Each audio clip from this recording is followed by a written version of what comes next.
Are you serious about becoming a better angler? Increasing your catch rate? Then be sure to check out the Teachin Fishin subscription service. The Teachin Fishin subscription service gives you access to exclusive web programming, seminars, live events, articles, workshops, and more every month. Early registration times and discounts on classes, events, and fishing education weekends gives you first chance to guarantee your spot. Check out the Teachin Fishin subscription service benefits and sign-up information by going to teachinfishin.com and following the links.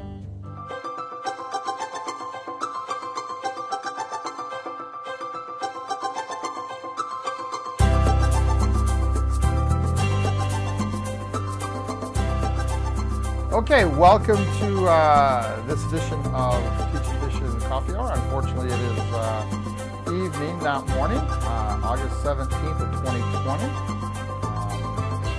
Good to see everybody. Ryan Bomek is with us.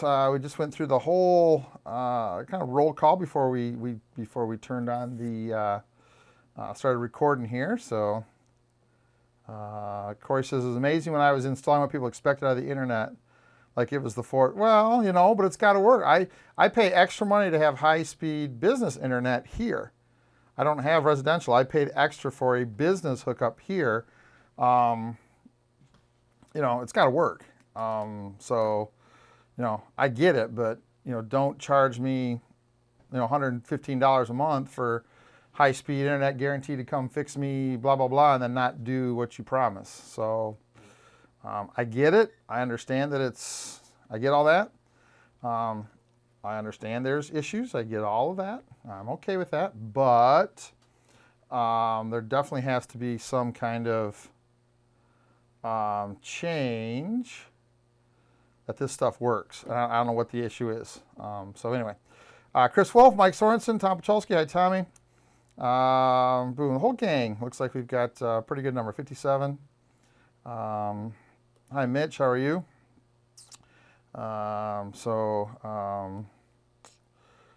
We'll kind of get going here. All right, so I've got a couple things on my list today, and then we'll kind of open up. We're going to go just about exactly an hour.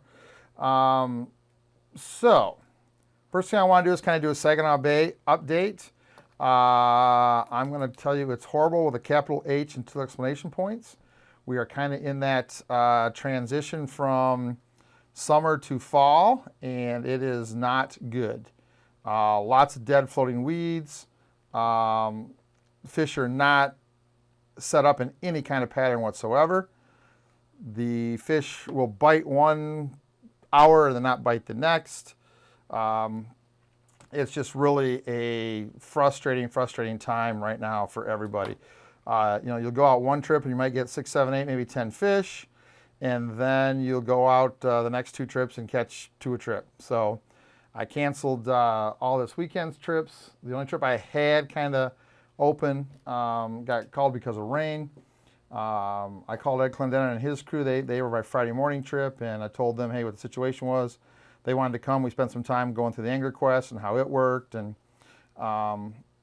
that worked out pretty good, but it's just awful. The walleye fishing is absolutely terrible. So if you're going to go walleye fishing, I would tell you not to go to Saginaw Bay. That would be my 100% suggestion to you, is not to go to Saginaw Bay. That would be my suggestion. Perch fishing is starting to get good. I saw Jeremy, was it Jeremy? Yeah, Jeremy Marsh had some nice perch, but he only had 2 nice ones. I think he had a total of 12. We're seeing some perch come into the fish cleaning station, but they're small ones, right? They're 6, 7, 8 inchers. The fishing hasn't quite got good yet. It's getting that. We're starting to see the packs of boats get tighter and tighter and tighter, which tells me the fish are starting to set up. The bigger perch are in deeper water, 25, 26, 27, 28, 29 feet. The smaller perch are in shallower. You know, we saw some guys in the shallow water south of the Pinconning Bar in the weed beds. They were catching some perch. I saw them at the fish cleaning station. They were all 7, 8 inch perch. So it's just a mess right now. So it's weird. I was talking to Dr. Ford on the trip Friday. He's been up on Saginaw Bay and fished Saginaw Bay for years. Talked to a couple other guys. We feel like we're getting September weather, lots of northeast wind, and September fishing now.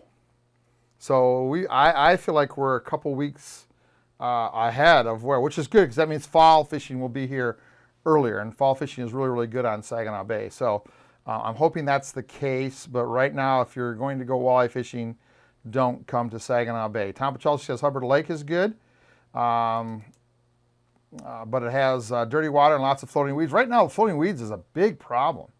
And I don't know, obviously Saginaw Bay, they don't do a weed kill. Some of the inland lakes, I'm sure that's it. But, we're starting to get some colder nights. We're starting to get that northeast wind. A lot of the floating weeds we get on Saginaw Bay are a result of the, I'm going to call it recreational boaters, the skiers, the jet skiers that think, you got to be close to shore because they think they're cool.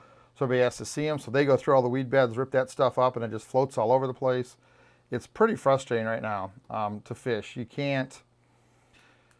You really can't go more. If you set a spread out of, let's say, 8 rods, once you get that 8th rod set, you better start reeling in the first one and start clearing rods, because it's going to have stuff on it. So it's really frustrating right now, but it is what it is. So I'm off the next couple weeks. I will be doing some perch charters because unfortunately we've lost distributor show season, which means for me, all the income I counted on August, September, October, November is gone.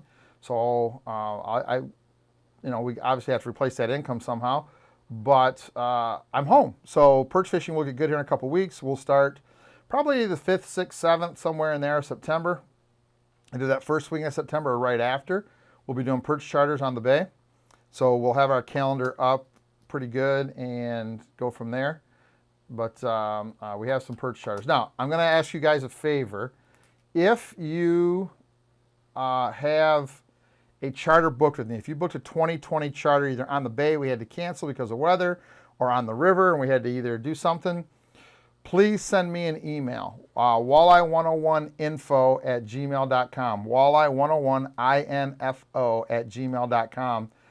Let me know. I'm trying. I've got everybody kind of listed. I had a digital calendar. A lot of it. Not a lot of my charters didn't sign up online, so I don't have all of the data.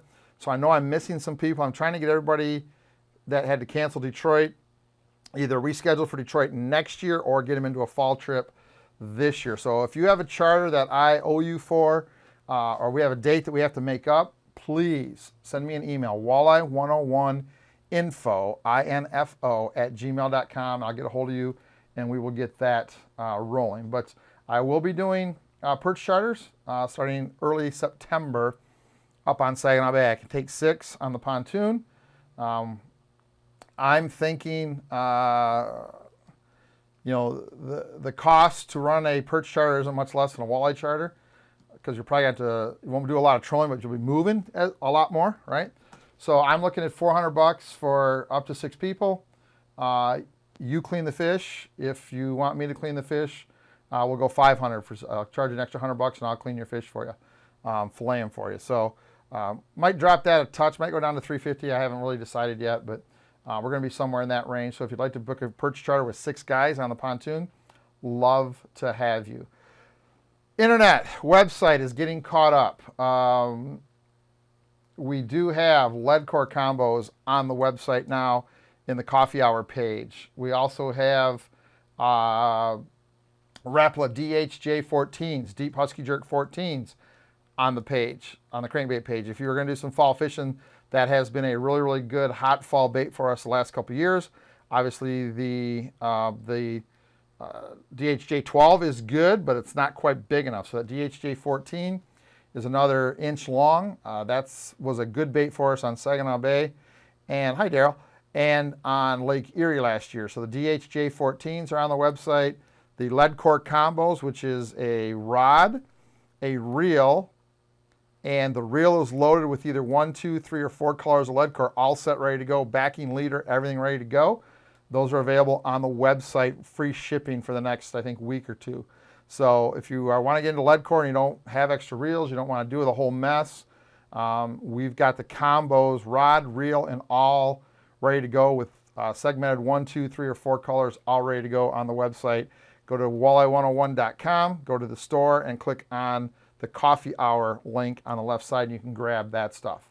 So that stuff is there. Okay, next, Spike is here. If you guys saw what happened in Iowa, I know Spike lives down there. If he could give us a little update when he gets a chance on what's going on. It sounded like he was clearing some trees and had some minor damage in his yard, but there's a lot of people who got hammered pretty good in Iowa. Spike, if you would sometime tonight, I saw that there was a GoFundMe link that you had started or a place to donate. If you would like to share that link on here tonight, be more than happy to have you do that, Gary. Every $10, $5, all helps. There's a lot of people down there lost everything. So really bad deal. It was, what do they call it? A deroche or a deroche, whatever it was. Straight line winds of over 100 miles an hour. We had one of these here at my house about 6-7 years ago. Knocked down 3 great big huge trees. No tornado, but we had straight line winds. I think they had them at 93 miles an hour. So pretty devastating. So Gary Spiker, if you would like to, number one, let us know how you're doing, because I'm sure we're all, I'm definitely concerned. I would like to know how you're doing. And then if you want to post a link, if you have a link to where we can donate and help the people in Iowa, please let us know. We'd love to do that. So, okay, that's that. Let me do a little update on fishing education weekends. We're going to have to make a decision on fishing education weekends. We have one scheduled for the end of September in Dunkirk, New York. We'll see how that goes. I have to make a call tomorrow to Jim and Diane Steele from Innovative Outdoors, the folks that help us put that on there. And we're going to have to make a decision fairly quick, yes or no, if that's something we're going to do. A lot of it will depend on what New York is letting us do as a group. Can we get 50 people in one room for dinner and seminars? So we'll have an idea on the Dunkirk trip pretty quick. I talked with both the caterer, the person that runs the hall that we have breakfast, dinner, and our seminars at in Ohio for our November trip, and I talked to Lisa from the hotel. Both of them said that they are good to go. They're open, no restrictions, no masks, no whatever. So I have to make a decision on that. Obviously, those things cost me money, right? Obviously, we make money. We charge you more than what it costs us, obviously. But I have hard costs to do that trip. I take staff, so we have a couple rooms. I have gas for 2, sometimes 3 staff trucks to drive down, staff boats to be on the water. I have some hard costs that it takes us a certain number of guys to cover. The problem is, if I make a commitment to them for X amount of rooms, X amount of people, I have to pay for that group, regardless if we go or not. So I've got to make some decisions, get some more information. We've asked you guys on Teachin Fishin and on the Fishing Educational Forum and the Teachin Fishin Anglers Club Facebook page. So if you haven't seen it, go back. We asked you guys just a little straw poll if you would be willing to come to Ohio if we were able to have the event this year. So if you haven't weighed in, yes or no, I'm okay. If you say no, I don't feel comfortable coming, I am okay with that. But if you could let us know, that would be awesome, especially if you're someone who's a regular. That's important. The guys who usually come, we're kind of looking at this list of 120, 125 guys that we usually get 80, 75 to 80 out of every year. If you've been a consistent comer or consistent attendee or our Fishing Education Weekend in Ohio, please go to either the Teachin Fishin Facebook page, the Teachin Fishin Educational Forum Facebook page, or the Teachin Fishin Anglers Club Facebook page, and let me know yay or nay if you would come to Ohio if it happened. That's important. So we've got to kind of get an idea on that. I've got to make a decision here by the end of this month. So that's a tough deal. What we're thinking is if we don't do Ohio, most of our gang is from Michigan or coming from somewhere else. We don't have a lot of Ohio people at our trip. So one of the things we are thinking is maybe if we can't get Ohio to work and everybody's uncomfortable in a big closed-in area, we're thinking maybe we might do 3 or 4 days on Saginaw Bay where we have some open air style areas that we can do our evening seminars at. Maybe modify it a little bit, give you guys some ideas for hotels, and everybody gets their own food so we can kind of eat separate, and then have one open air area to get together at night and still hold our trip without having everybody kind of closed in. So we're looking at options. So anyway, please let me know if you would come or not. That's important. Don't do it here. There is a post on the Teachin Fishin Facebook page. Please do it there. Okay, that's all I have for stuff. That's kind of some housekeeping. So I want to go over a few little products that we have used the last couple months that we're really, really happy with. I've been sticking the Spro Mad Eye Diver. I meant to grab some, and they're all up in the boat. I meant to grab one the other day from the boat, and I didn't grab one. The Spro Mad Eye Diver, it's a new crankbait. Kind of looks, has the same basic shape as the Deep Little Ripper from Reefer, but it has a wider back, has a different shape bill, and has a different action. Doing really, really well. We don't have a complete dive curve for it yet, but we kind of figured out where it needs to be, kind of about what it runs. It actually runs about the same dive curve as a Flicker Minnow number 9. So we kind of figure we're kind of in that range. But we've caught some fish on it the last couple weeks. We've put it in our spread of Flicker Minnows and Flicker Shads, and it has done very, very well. Fantastic colors, great hooks, fantastic Gamakatsu hooks on it. Very, very sharp. I mean, stick you, make you a hole in your hand right out of the package. Really nice hooks. Great paint jobs. Very, very good finishes. Lots of shine on their chromes and their golds. Very, very bright, which is important right now. The water's a little dingy. So if you guys are looking for a new crankbait to add to your selection, we've been using the Spro Mad Eye Diver, the number 80, the 85, which is kind of about the size of a Deep Little Ripper. And they've got a new, haven't tried these yet because it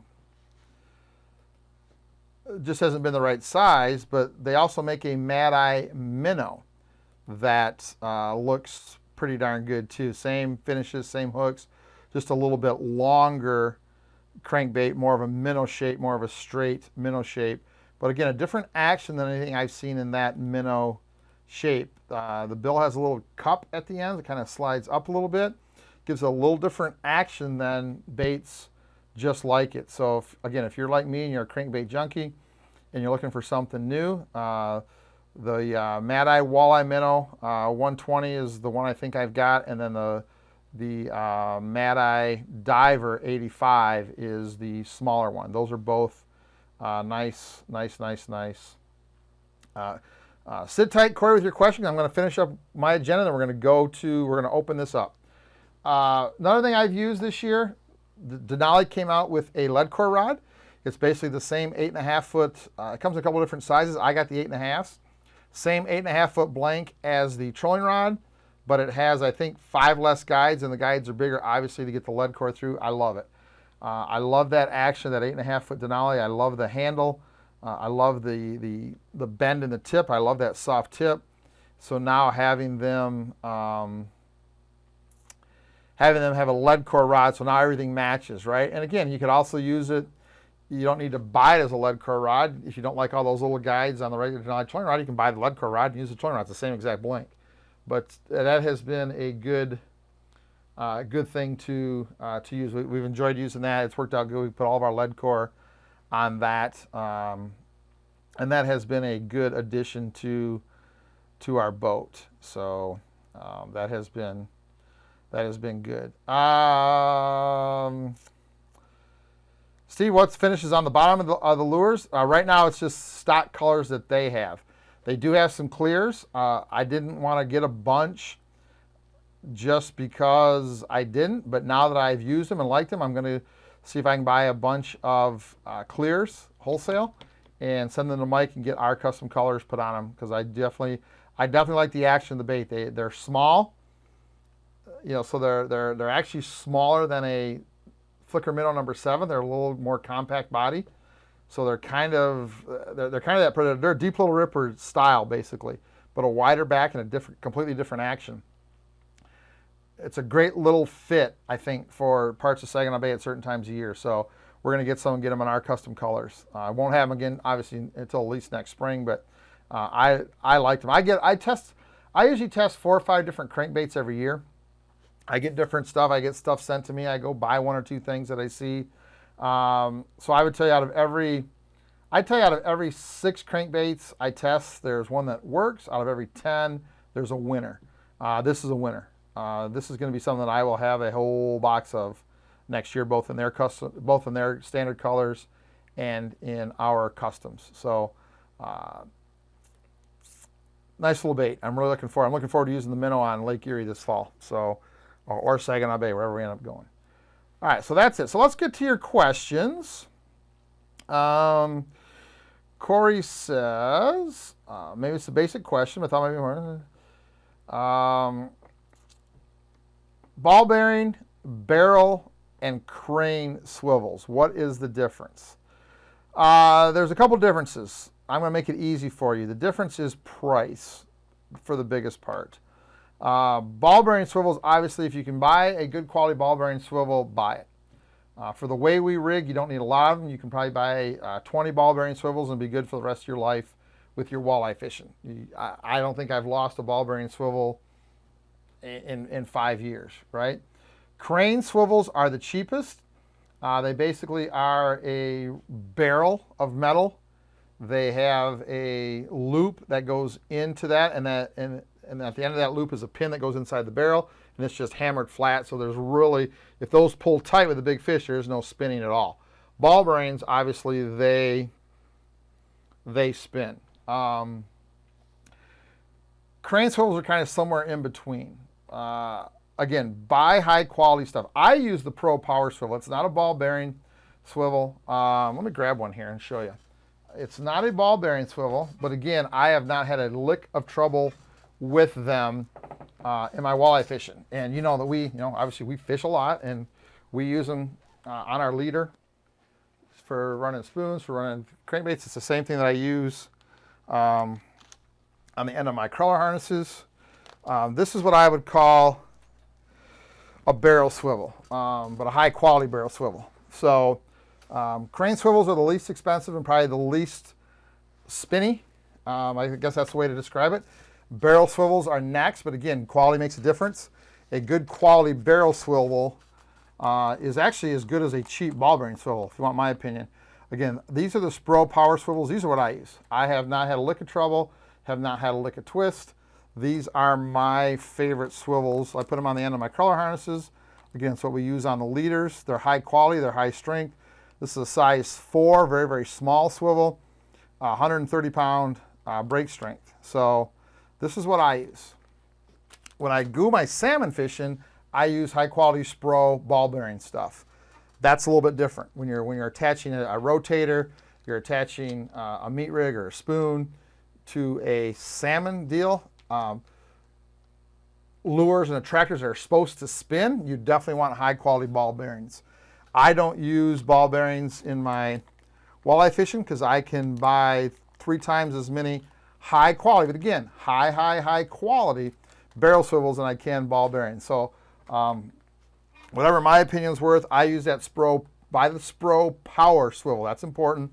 The Spro Power Swivel, that's going to give you fantastic strength, fantastic small. So it's very, very easy to tie. It's very, very easy to kind of disappear in the water. It's not a big swivel. 130-pound break strength, very, very good twist resistance. So that's what I like. But again, when I go do my salmon fishing, I do use high quality Spro ball bearing stuff. So there you go.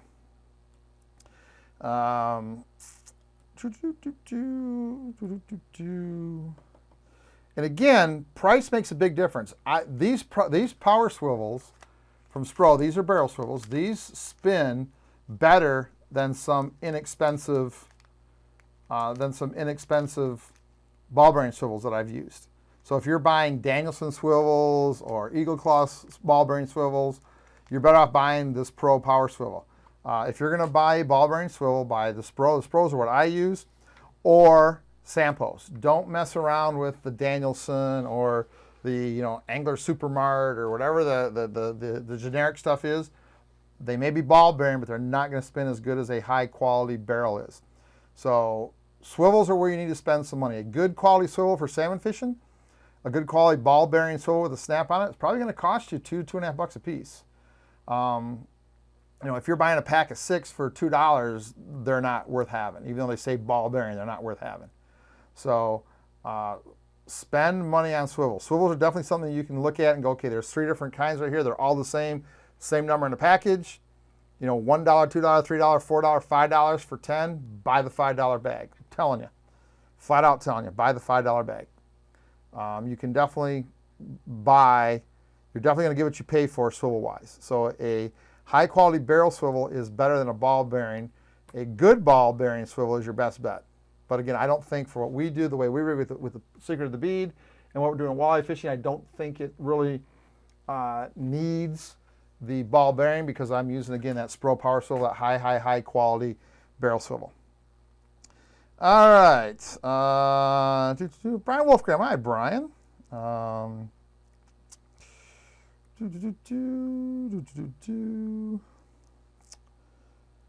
Phil says, I keep hearing, oh, good for you, Phil. Let me take a drink because I want to answer this question.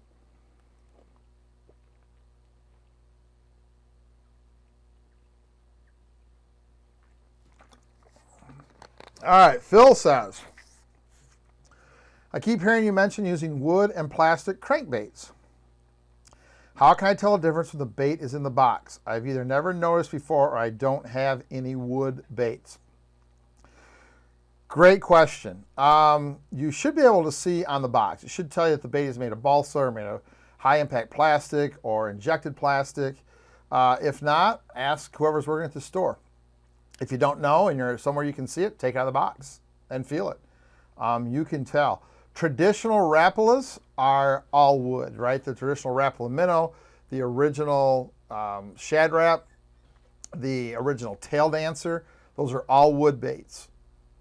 The original stuff, the original Rapala stuff is all wood. You can still buy some, I'm trying to think who else makes wood. You can still find some Bagley stuff in wood. There isn't much other wood stuff that I know of out there, and I know I'm wrong because I've got 2 people in my head I'm trying to think of, and I can't remember who they are. Most of my wood stuff that I fish, though, is almost always Rapala stuff. I'm a big Tail Dancer guy. I'm a big Shad Rap guy. I mean, I have a 3700 box full of number 5 Shad Rap shell, another box full of number 5 deeps, a box of number 7 shells, a box of number 7 deeps, a box of number 9 shells, a box of number 9 deeps. I'm a big Shad Rap guy. I used to be a big Fat Rap guy. Fat Raps are one of my favorite lures for fishing over tops of the weeds. So if you do some casting over the weeds or trolling over shallow weeds, get some Fat Raps in your box. The number 4s, the number 5s, the number 7s. That little Fat Rap, if you can still find it, was an awesome bait. That's balsa. Bagley still makes some balsa minnow baits. They make some balsa shad baits. Oh, darn it. That's making me mad. I can't think. I'll try to remember. I'll try to kickstart my brain here, Phil. But you definitely want some wood baits. There are days that Tail Dancers will outfish plastic baits. Wood has a very, very unique sound and a very, very unique movement through the water. The biggest thing about wood is when you change your presentation, when you turn or you slow your retrieve or you slow your troll speed, when you allow a bait that's going forward at a certain speed and you slow it down, whether you're casting or trolling, wood has a tendency to very, very quickly rise. And sometimes fish like that. That bait's going all of a sudden just disappears from them. That'll make them snap it. Other days they want that bait when you stop to just kind of hover there. That's what plastic baits have a tendency to do. They don't float as high as wood baits do. They don't float as high as fast as wood baits do. That's where wood has an advantage. Wood has a very, very distinct advantage some days in cold water. There's definitely a big difference between wood and plastic, and that difference in how many fish you catch gets wider as the water gets colder. There are days in cold water that wood baits will outproduce plastic baits 5, 6, 7, 8 to 1. In the weeds where you're going to reel and you're going to go, oops, you stop and let that bait float. That minnow bait, that wood bait comes to the surface faster, and you can kind of twitch it and move it away from the weeds and get it coming again. So there are advantages to wood baits over plastic baits. Again, that advantage gets bigger the colder the water gets. So you should have some wood baits. So I would tell you, if you're looking to start your wood bait collection, start probably with a bait like a tail dancer. The number 9, number 11, the little bit bigger tail dancers. You know, get some of those. That's a good place to start because those are cold water baits, right? That longer, skinnier shape is more of a cold water bait. And that's where you see a more distinct advantage of wood over plastic. So start there. If you fish some inland lakes, if you fish some weed beds, make sure you get some shad wraps. Oh boy, oh boy, oh boy. Get some shallow shad wraps, number 5s, number 7s. Get some deep shad wraps, number 5s, number 7s. And fish those around the weed beds. Or sometimes those wood baits make a big difference. So if you don't know, the best thing to do is find a bait that you like, and everybody carries their phone. Look it up on the internet. Go to that company's website, and the description of that bait will tell you if it's wood or plastic. So that's the best place to start. Make sure you've got some wood baits in your box, I'm telling you. Al Van Brocken, number 4. Yes, Al, number 4, power swivels, correct. And Al is, Al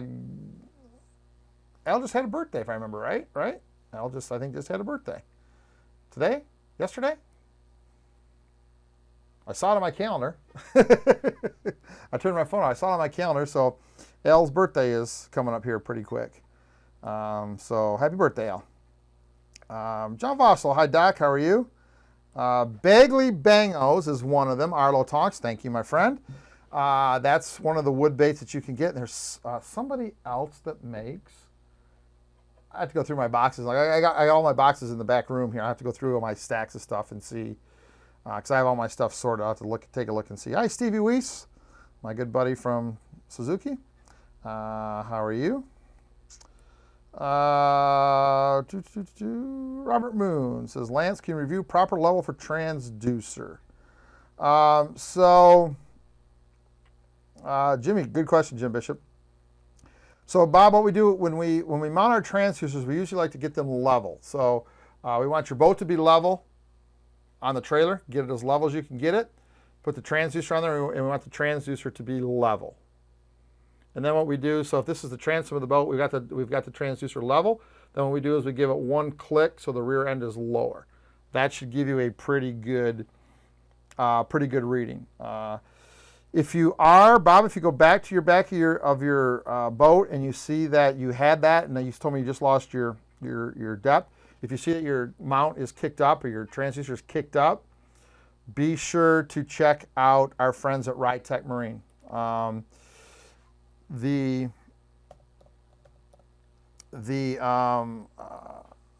if we can find him here. The plastic mounts that come on the Lowrance do not hold. I just put a link here.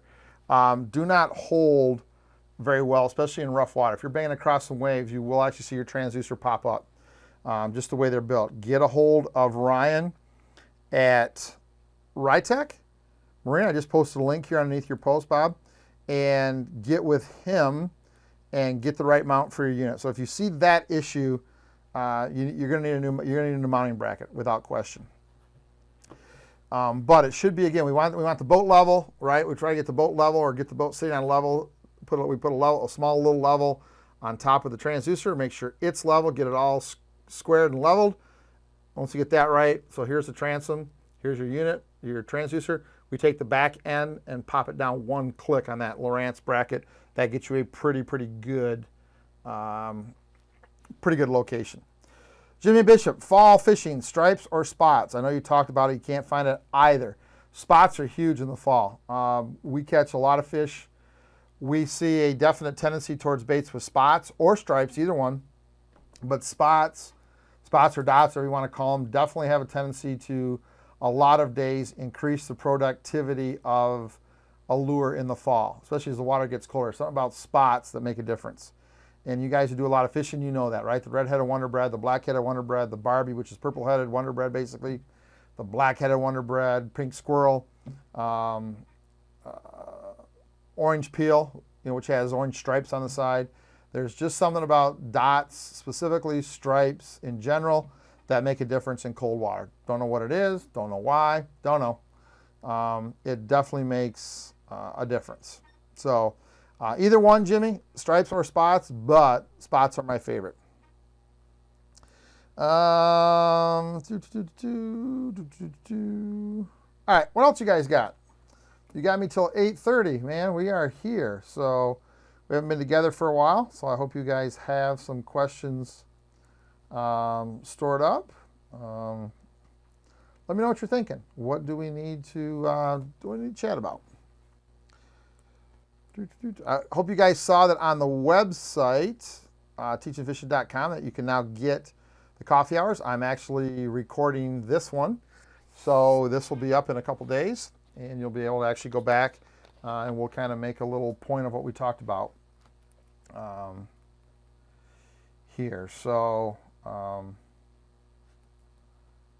we'll have little notes that you can kind of refer back to and figure out exactly what we're doing. But I like that wood versus plastic question. That was a great question, Phil. That's an important part of this. Important part of this puzzle. And I'm going to tell you, it's something that I probably don't do enough of. I have a tendency. Lazy is not the word. I have a tendency to try to be efficient when I'm charter fishing, so I don't make a lot of changes.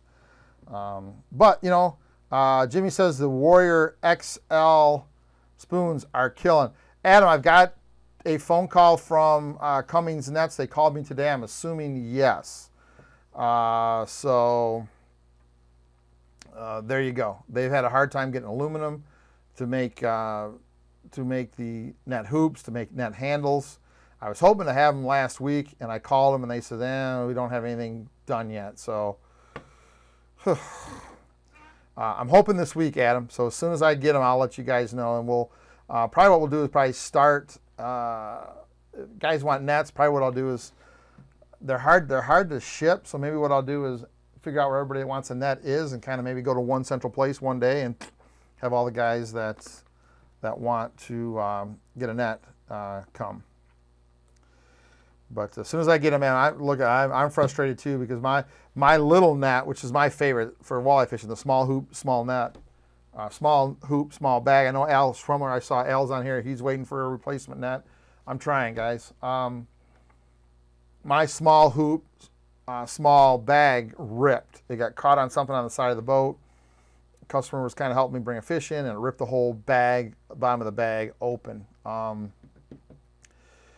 So I don't have it. So I'm using the big hoop, big basket, which is way too big for the walleye we're catching. So I'm kind of stuck too. I wish I could get my hands on one. So the wood versus plastic is a big deal. So again, when you look at your tackle box the next couple days, or when you put it away for the fall, look at your crankbait selection. See if you have some wood baits in the same sizes and shapes you have plastics. And if you don't get some, again, you don't need a bunch, guys. There's a couple colors that work. We've got an article on the Teachin Fishin Facebook page, because it is getting into fall. I have an article that I wrote, my favorite fall crankbait colors. I'll get you a link to that right now, because that's what I'm going to do. Read that, right? You don't need a lot of colors, you know. You can literally really get by, you know, if you're buying a new crankbait. I think it's on here. I hope it's on here. Maybe it's not. All right, I'll have to get that article. I know I sent it to Mike, so we'll get that on here. You don't need to buy a bunch of colors, right? There's a few colors that you need. That's it. There's just a few colors you need. So when you're buying a new crankbait, there's just a few different colors you need. Buy them in those colors. I know everybody's thinking, what are those colors? I'll tell you those. I'll tell you those at the end of the deal. How's that? That's a fair deal for you guys listening tonight.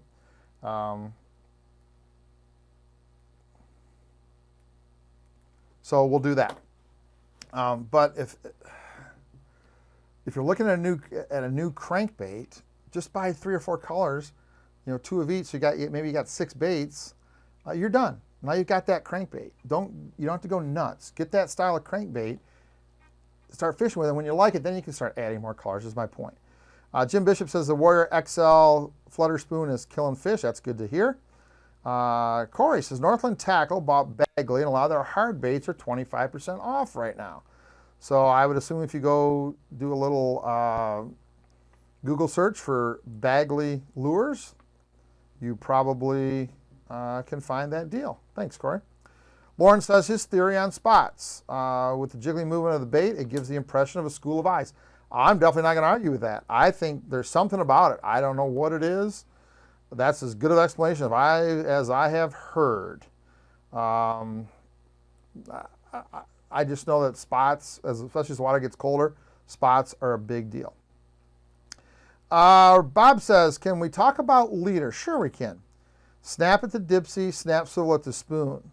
Do you recommend snubbers? Okay, so let's back up. 2 distinct conversations to have. Actually, let me back up. 3 distinct conversations to have. Okay. Normal size walleye. Walleye's up to 4, 5, 6, 7 pounds, right? Normal walleye you're going to catch most places, most days. Crankbait snap at the lure, no snap swivel. Because remember, walleye spoons should not ever roll. You should never ever need a ball bearing swivel at the connection point to a walleye spoon, ever. So if you're using a little Warrior spoon or a Warrior Flutter spoon or a Warrior Flutter XL or the mini and the small Stinger spoons, the Moonshine spoon made for walleye spoons, that size should never ever spin. They're not designed to spin. They're designed to snap. So all you want at that end is a crankbait snap, ball bearing swivel at the other end of the leader where it attaches to the dipsy. No snubber. That's scenario number 1. Scenario number 2 is going to be bigger dipsies for bigger walleye. Maybe you're fishing Lorain, Cleveland, Pennsylvania, that type of thing. So bigger walleye. You're going to get some 7, 8, 9 pound walleye. Same leader. Okay. Crankbait snap at the spoon. Good quality swivel at the other end attached to the dipsy with a small stubber. Mike at Warrior makes a small, short, clear snubber that I like when I am doing some dipsy fishing for some big, I'm going to put the link right here, for some bigger walleye. He makes an 8-inch snubber, and then he makes an 11-inch walleye snubber that is a little bit thinner. So I'm going to put a link to the snubbers right here. I like the clear ones. That's all I use. I use the clear ones. Okay, so bigger walleye, small snubber, swivel at that end, crankbait snap at the spoon. Okay, let's go back. Salmon fishing, steelhead fishing, or if you're in a part of Ohio, Lake Erie, where you have a chance that, hey, maybe you're fishing Cleveland in 40, 50, 60, 70 feet of water, Lorain, you could get a steelhead, right? Traditional size snubbers, ball bearing or swivel at the dipsy end, and probably a ball bearing swivel at the other end. Definitely a ball bearing swivel at the other end if you are fishing for steelhead on purpose or you're fishing for salmon on purpose, because those spoons with a bigger rear end are designed to roll and spin. Okay, so fishing walleye spoons, just a crankbait snap, you don't want a swivel because a swivel will kill the action. Salmon spoons, which traditionally have a narrower nose, wider rear end where the hook is, if that's the spoon you're fishing, you want to put a snap swivel. If you're fishing a walleye spoon, same thickness from front to back, and the spoon snaps, doesn't roll, you just want a crankbait snap. A swivel will actually kill the action. Always a swivel at the connection end. Snubber for big walleye, snubber for salmon and steelhead. No snubber for normal size walleye. So there's a lot of answers there, Bobby. Hope that helps.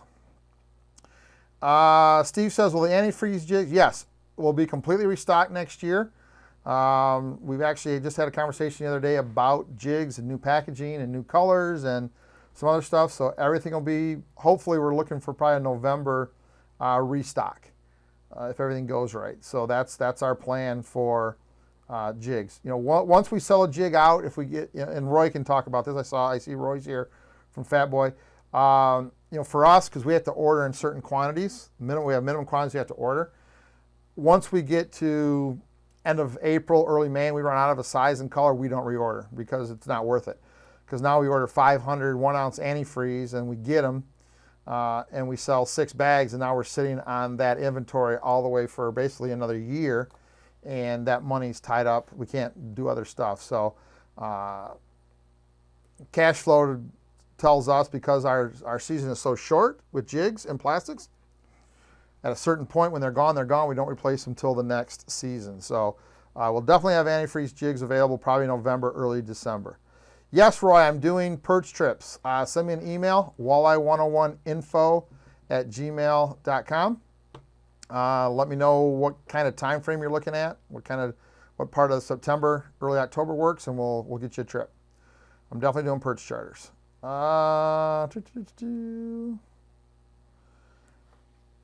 That might work, Adam. Al, I got you down. I got a list of everybody. So I got a list of everybody that wants nets. So yeah, not only are they American made, but for you guys who live in Michigan, they're Michigan made.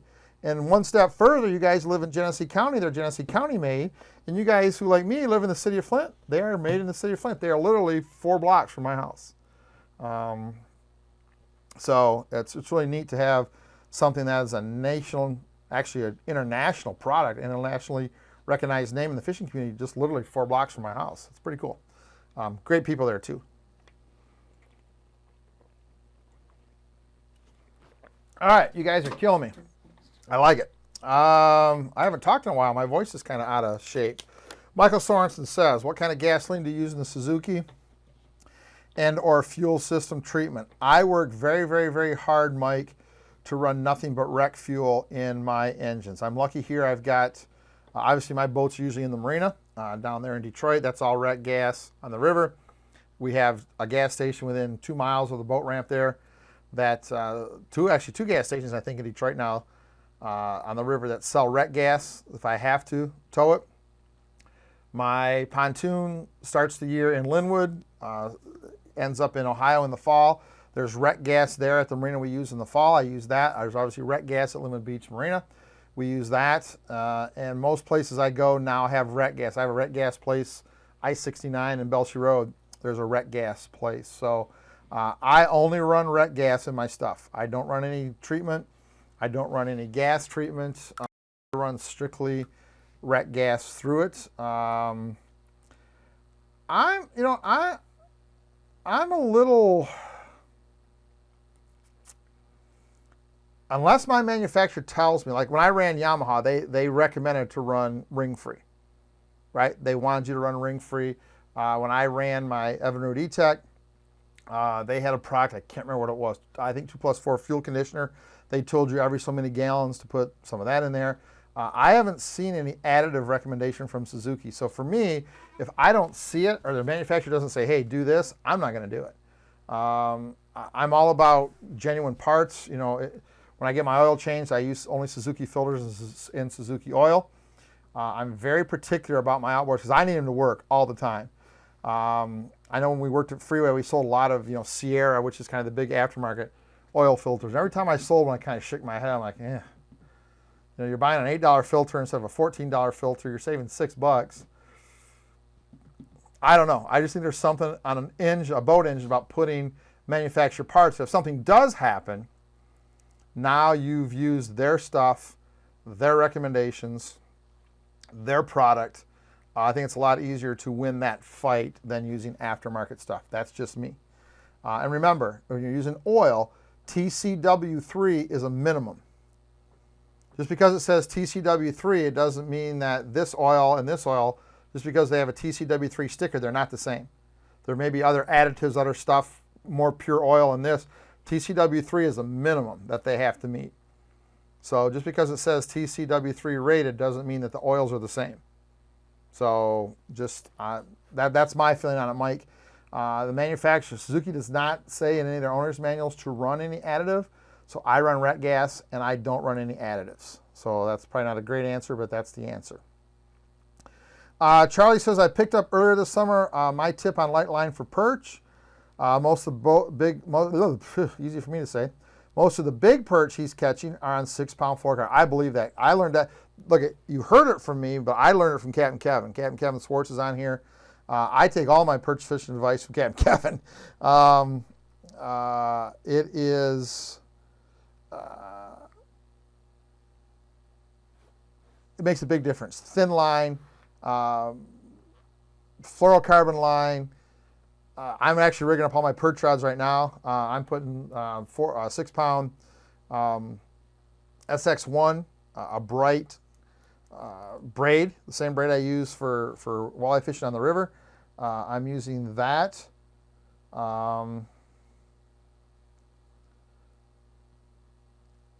For my main line, and I'm using fluorocarbon for all my leader stuff. So there you go.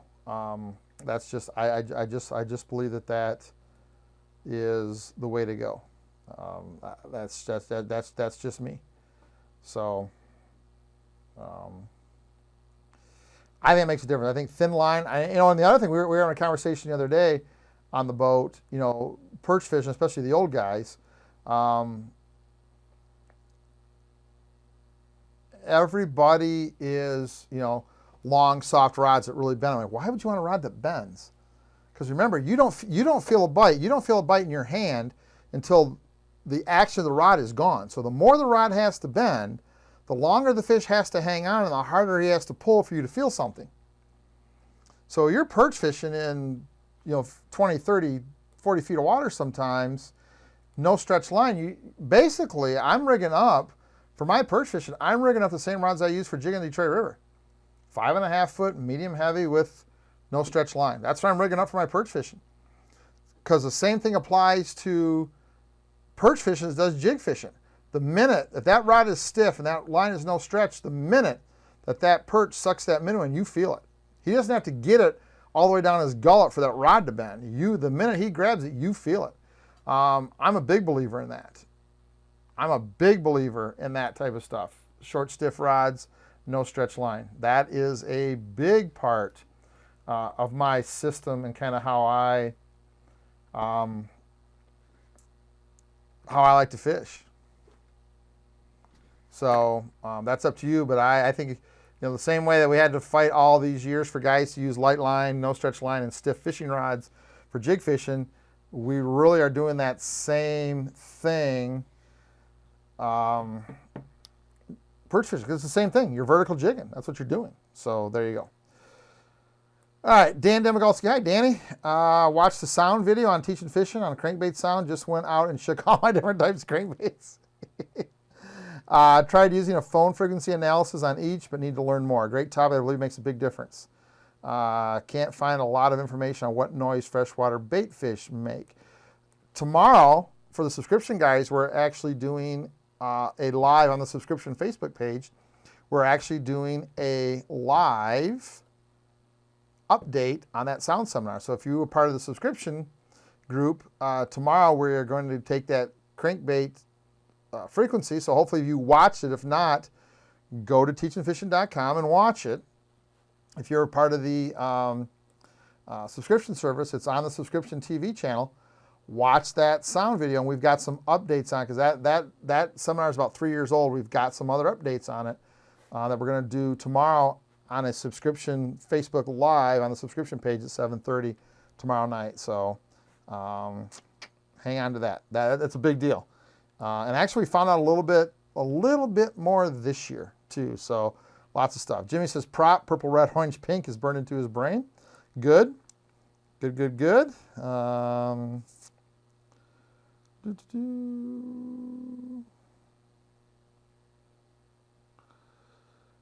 Corey, we're not using a ball bearing swivel. The sound that can be produced and heard on a camera. Oh, so this is from one of our guys. I don't know who that is. It's one of our guys sent in as us. When not using a ball bearing swivel, the sound that can be produced and heard on a camera is horrible. So bad you may wonder if you can even catch fish. So what he's saying is if you're not using a good swivel, the baits aren't moving like they should and you're not getting the same kind of sound. Kurt says, any perch seminars in the future? I wanted to concentrate on those till the water cools.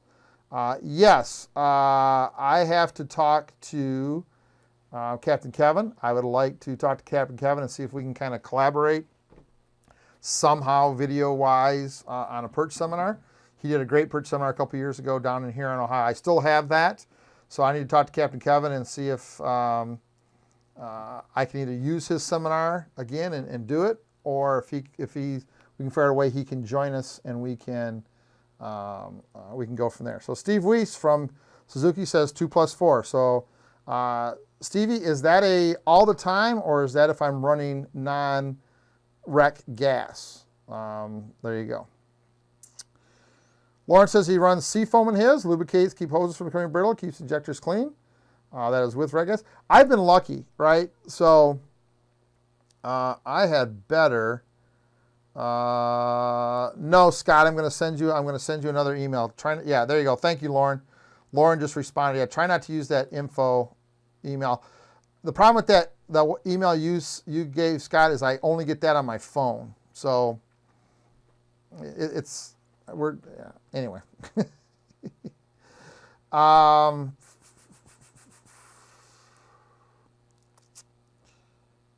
Corey says, if you're going to fish floating hard baits and really want to fine tune the rise rate, get some storm suspended dots or suspend strips. We used to do that a lot in the weeds.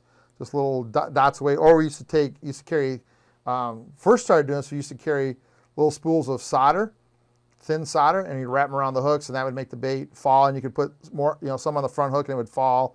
You'd let it sit and you'd twitch it, it'd go nose down, so you could twitch it over the weeds and it would kind of dart down. There was a lot of those little tricks that we used to use. Then I really don't do much anymore because I do what I do. So that's kind of it. There you go. Captain Kevin says the Denali panfish rod, 5 foot, perfect with sunline braid. Boom. Ring free in the Yamaha. Yeah, when I was running the Yamaha, I ran ring free every time I put gas in, I put ring free in it. When I was running my E-Tech, I always ran 2+4. So I'm curious what Steve has to say. Stevie, when you get a chance, Steve, send me an email about 2+4 and how Suzuki recommends using it, and I will pass it on to the guys. So, but I don't run anything unless the manufacturer absolutely comes out and says run this. Then I do, but that's one of those things that I don't see. I don't see very often. Let me back up. I haven't seen it in the Suzuki.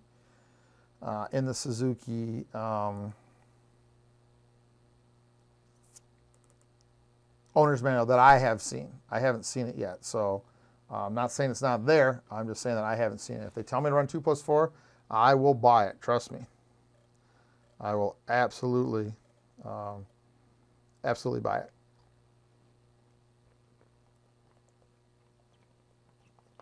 Whoops. That's perfect. Looks like we just lost our feed.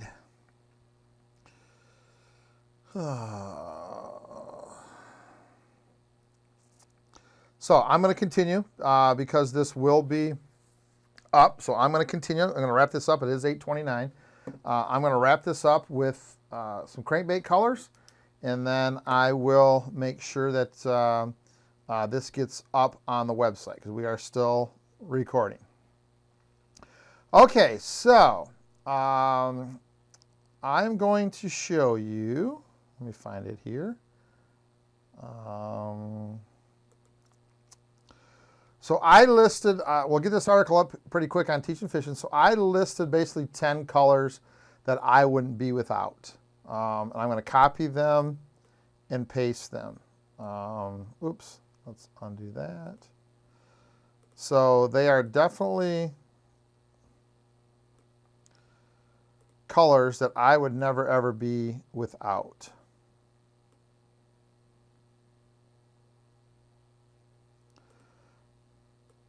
And when you see them, they kind of all make sense, right? They really kind of all make sense. And again, it's not necessarily these colors, as much as it is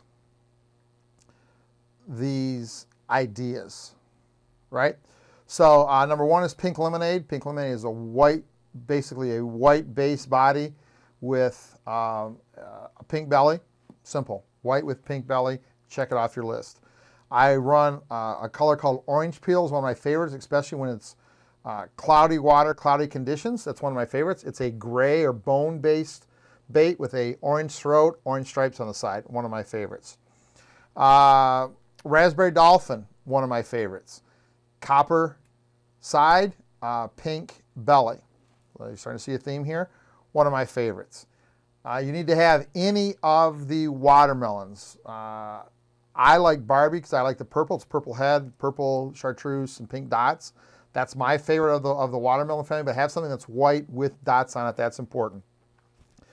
Some kind of fire tiger, either fire tiger or a Reef Runner makes a color called red hot tiger that I really like. You want something that's, you know, green chartreuse, orange. That's a good color to have. Something that is silver or gray on the side, orange belly, blue top. We call it baby blue minnow or LV minnow. That's one of my favorites. Something I fish all the time, especially in clear water. So something with silver or a bone side, blue top, orange belly, something I like. And then purple demon. So either something black base or dark purple base with a pink belly.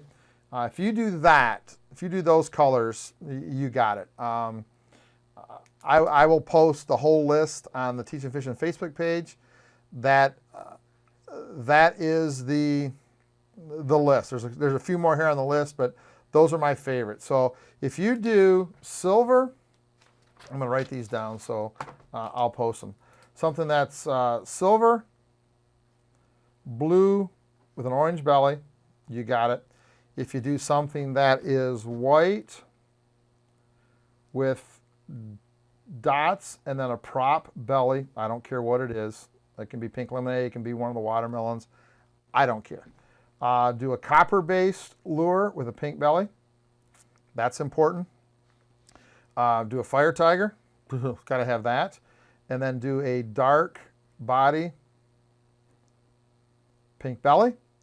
And then it never hurts to add I'm going to call it a gray or a bone body with orange. That's my favorite combo in low light conditions, right? A little bit of waves, not a lot of sun, that orange peel. Then you start fishing deep water. You start getting that lure down 18, 20, 22, 24, 25, 26, 30 feet. There's not a lot of light. One of my favorites in the fall. So that's my list. Silver, blue, orange belly, white with dots with a purple, red, orange, or pink belly. Something that's a copper base with a pink belly, fire tiger or some version of fire tiger. A dark bodied bait, either black or dark purple with a pink belly. And then something that's gray or bone, so not white, but a drab body with orange on the belly. Just needs to be a little throat like the orange peel, one of my favorites. You've got it. Buy those colors, you're finished, you're done. Now you've got, that's 6 colors, 2 of each. Now you've bought a new crankbait. Then you go on to the next one and buy those 6 colors, and as you start catching fish on that crankbait and really like it, then you start building your selection a little bit deeper. Okay? All right, that's going to wrap it up for tonight. Thank you for joining me. Lots of cool stuff here tonight. I appreciate you guys. It's good seeing you guys. Tomorrow morning, we will, at 7:30, we will do our Bible study. I know you guys can't hear me, but we'll do our over at Christian Anglers that catch him. And remember, 7:30 tomorrow night, Tuesday night, on the 18th of August, for you subscription guys, we're going to do an open forum and a conversation about what we found out new about sound. So get a chance to watch that, and we will have a chat tomorrow. All right? All right, guys, have a great night. It was really, really good catching up with everybody. I know it's been a long time since we've been together. Too long. I promise you we won't go that long ever again without getting a chance to get together. All right, had a great time tonight. We'll see you guys back here. And remember, there's lots of stuff going on at teachinfishin.com. Be sure to check out our resource center. There's articles. There are some videos to watch. We got our TV channel up. Check out our subscription service. A little discount, half price for the rest of the year. Some really cool stuff coming in the next couple months that you're not going to want to miss out on our subscription service. So All right, guys, have a great night. I'll talk to you later.